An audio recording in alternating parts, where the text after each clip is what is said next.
Hey everyone, it's Bob Perkins bringing you another Know Your Buyer podcast episode. I'm here in upstate New York, Rochester, New York, and happen to be with Bryan Perkins. Bryan, welcome to the podcast. Thank you. Thanks for having me. So this is going to be a two-part, 2 Mondays back-to-back on knowing your buyer from the perspective of not only business development, but also account management.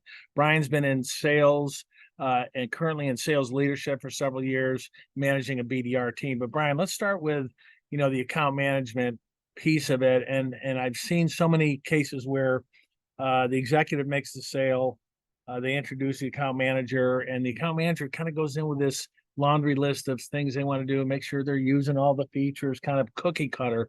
But after talking with you, one size doesn't fit all. So how would you have one of your account managers approach the contact or contacts after the initial sale? And how do they learn more even about the person? Yeah, absolutely.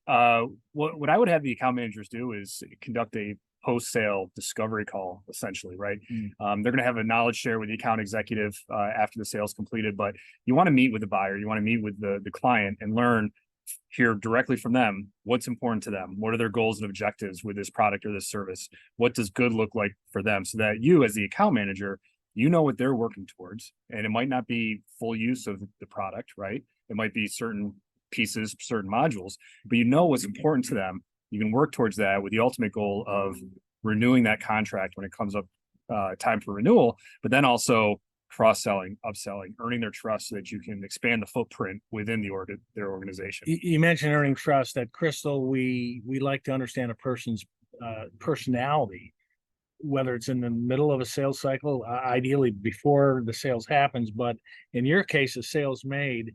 How important is it to get to know the person, right? A little bit more about them personally, perhaps even a personality, but maybe a little bit about who they are. Yeah, it's very important. You're building relationships with these people. You're meeting with them weekly, bi-weekly, monthly, right?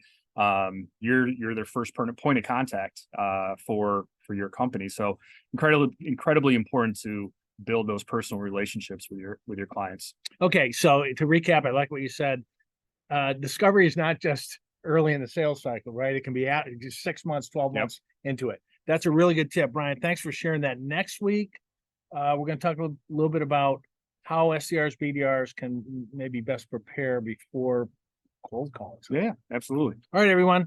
We'll talk to you next Monday. Stay with us. Bob Perkins, Bryan Perkins, Know Your Buyer podcast.